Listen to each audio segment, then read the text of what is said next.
Asgard is burning. Right now, Thor watches his home crack apart under Surtur's fire. Refugees scramble onto a ship behind him. And the worst part? He knew. He always knew. A prophecy said Asgard would fall, and no matter how many battles he won, he couldn't outrun it.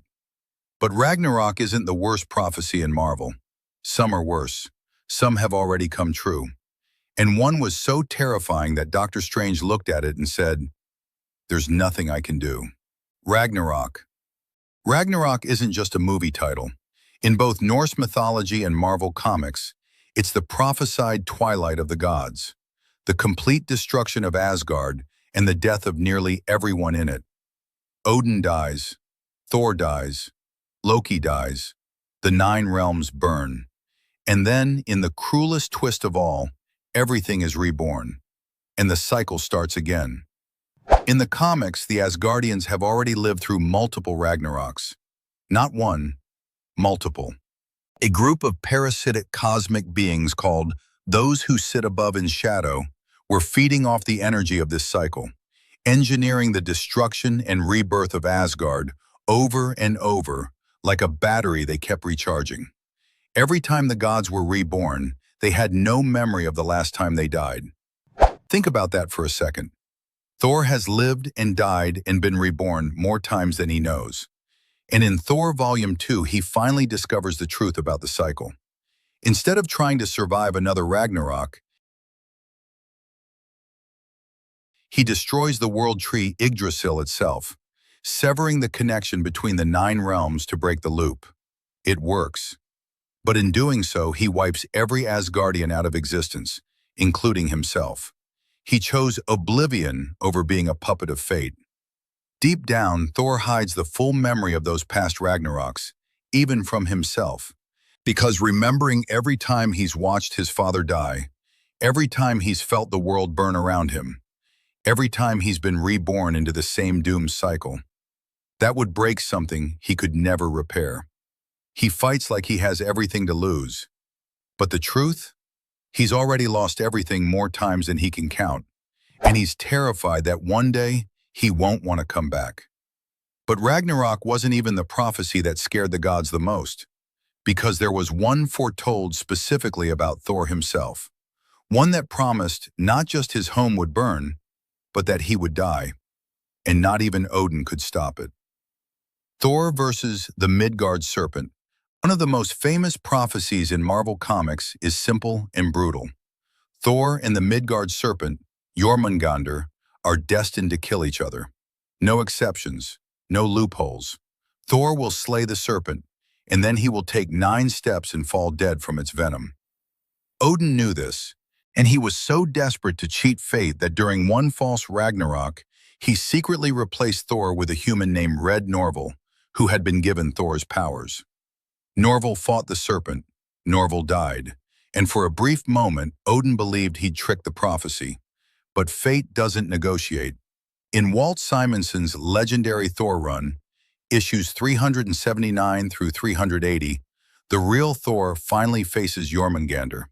The battle is depicted across full-page splash art, the serpent so massive it wraps around the entire world. Thor kills it, and his body is left shattered, broken by a curse from Hela that turned his bones to glass. He survived only because he forced Hela to restore him. Thor doesn't tell his teammates about this prophecy, not because he's protecting them, because he's protecting himself. If they knew a giant serpent is fated to kill him, every battle would change. They'd hold back. They'd sacrifice themselves to save him. They'd treat him like he's already dying. So he carries this alone, the knowledge that his death is already written, and laughs like it doesn't bother him. It does. A father who couldn't save his son, a son who keeps walking toward the thing prophesied to kill him. But prophecy in Marvel doesn't only come from the gods. Sometimes it comes from something much older, something that doesn't whisper fate, it announces judgment. The Celestial Judgment. The Celestials are billion-year-old cosmic beings who visit planets in what they call hosts. They experiment on species. They create new ones. And then, after enough time has passed, They return to judge whether that planet deserves to keep existing. Earth has been visited 4 times. The first host created the Eternals, the Deviants, and planted the genetic seeds for mutants inside baseline humanity. The second host caused a global flood that sank both Lemuria and Atlantis. By the time the fourth host arrived, Odin was so terrified that he gathered the life force of all of Asgard and attacked the Celestials directly. He lost. Earth only survived because Gaia, the Earth Mother, offered 12 humans she'd spent centuries selecting as a gift to Erisham the Judge. And in the 2022 Judgment Day event, a resurrected Celestial called the Progenitor gave humanity 24 hours to prove they deserved to live.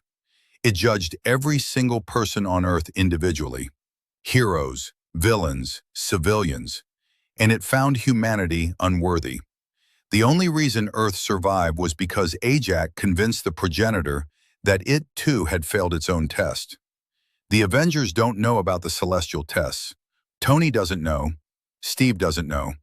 Because the beings who do know, Odin, the Ancient One, Reed Richards, made a choice. They decided humanity fights better when it doesn't know the universe is grading every move. Ignorance isn't bliss, it's strategy. But here's the question that keeps them up at night. Are they protecting humanity or just hiding their own failure to stop what's coming? The Celestials judge planets from outside, but the most devastating prophecy in Marvel didn't come from space gods or Asgardian fate weavers. It came from one woman, and it was only 3 words long. No more mutants. The prophecy Wanda made real. This one is different because Wanda Maximoff didn't receive a prophecy, she became one. In the House of M event, Wanda used her reality-warping chaos magic to rewrite the entire Earth 616 reality, creating a world where mutants were the dominant species and everyone lived their deepest wish. When that illusion shattered and she saw what she'd done, she spoke 3 words that changed the Marvel Universe permanently. No more mutants. In an instant, over 90% of the global mutant population lost their powers. Millions of people depowered. Not by a weapon or a war, by a sentence. Remember the hook? The moment I said Doctor Strange looked at something and admitted he was powerless? This is it. After Wanda spoke those 3 words, Strange examined her spell and told Beast that it had woven itself into the fabric of reality itself. If anyone tried to reverse it, all of existence would collapse. The Sorcerer Supreme, the man whose entire job is protecting reality, looked at what Wanda did and said he couldn't undo it without destroying everything. That's not a prophecy about Wanda. That's a prophecy made by Wanda, and Strange still hasn't figured out how to fix it. And here's the wound underneath it all. Wanda didn't do this out of malice. She did it out of grief. She'd lost her children. She'd been manipulated. Her mind was fractured. And in one moment of broken fury, she rewrote the genetic destiny of an entire species. She didn't see the future. She made it. And that might be the most terrifying kind of prophecy there is. But the Phoenix Force? It's been writing its prophecy for billions of years, and the ending is always the same. The Phoenix Prophecy. The Phoenix Force isn't just a power. It's a cosmic prophecy on legs. An entity older than the universe itself, the Phoenix is the embodiment of destruction and rebirth. And its prophecy is simple. It will always return. It will always choose a host, and that host will always suffer. Jean Grey was the first human to fully bond with the Phoenix, and the story that followed became one of the most famous arcs in Marvel history. In Chris Claremont and John Byrne's Dark Phoenix saga, Uncanny X-Men issues 129 through 138, the Phoenix Force consumed Jean, amplified her powers beyond comprehension, and drove her to destroy an entire star system. Billions of lives, gone, because the Phoenix needed to feed. The X-Men knew something was wrong with Jean long before it happened.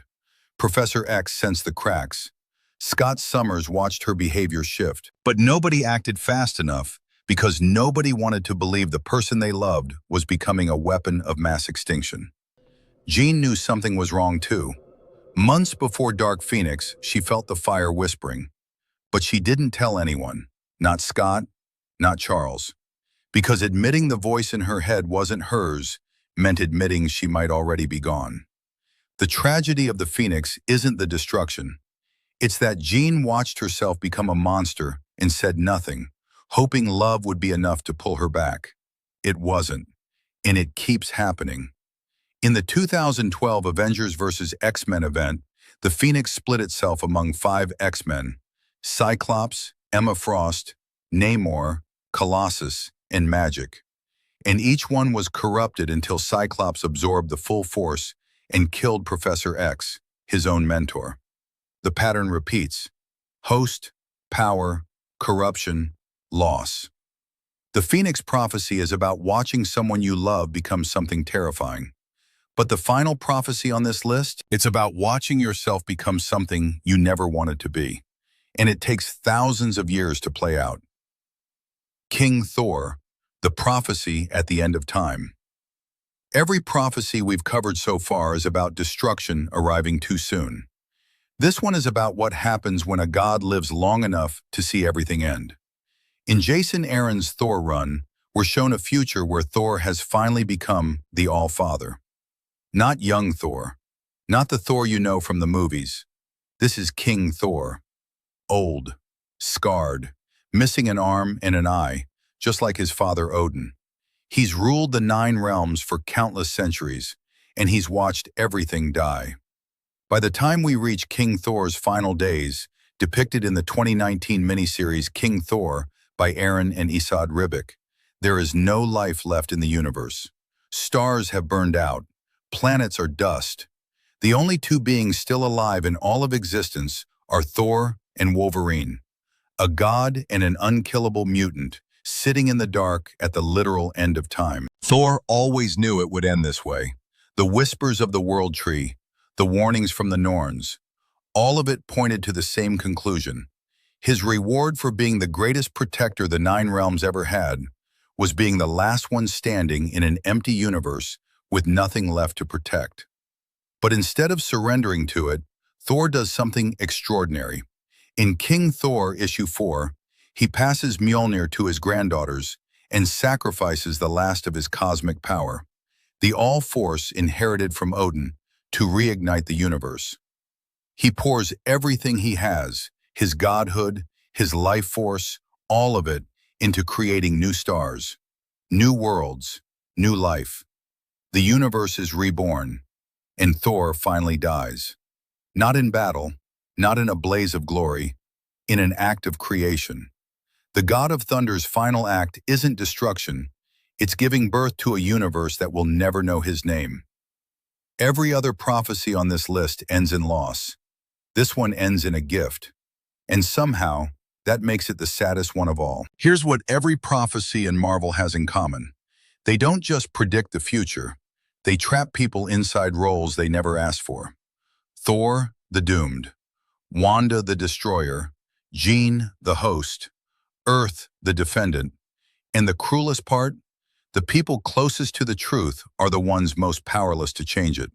The harder they fight, the faster it arrives. Ragnarok told the gods their home would burn, and it burned. The Midgard Serpent told Thor he would die fighting it, and he nearly did. The Celestials told Earth it exists on borrowed time, and it does. Wanda proved that the most dangerous prophecy is the one hiding inside a broken heart. The Phoenix showed that love isn't enough to save someone destiny has already chosen. And King Thor revealed the final cruelty, that sometimes the prophecy isn't about dying too soon. It's about living long enough to lose everything and still choosing to give what's left. Which one hit you the hardest? Ragnarok's endless loop, the Phoenix burning through the people it touches? Or Thor, alone at the end of the universe, choosing to become a star so someone else could live? Drop it in the comments. And if there's a prophecy I didn't cover, Null, Galactus, the Beyonders, let me know, because Marvel's future is built on predictions that haven't come true yet.